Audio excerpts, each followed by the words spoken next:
Ja, så lykkedes det endelig at få gearkassen i og samlet al elektronikken og hydraulikken osv.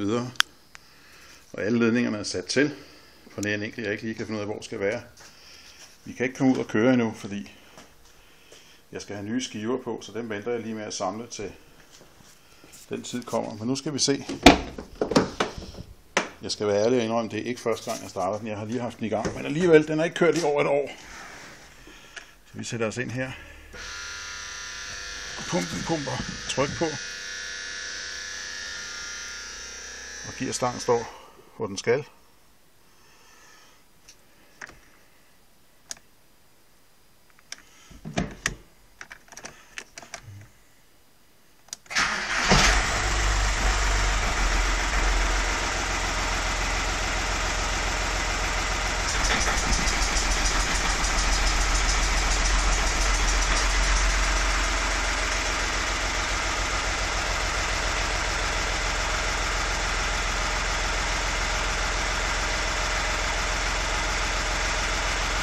Den lyder jo fuldstændig som om den blev stoppet i går.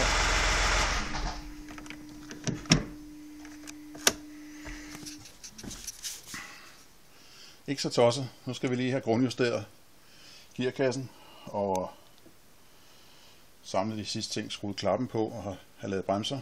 Det må jeg så gøre i morgen aften. Så kan vi komme ud og køre loopet igen. Dejligt.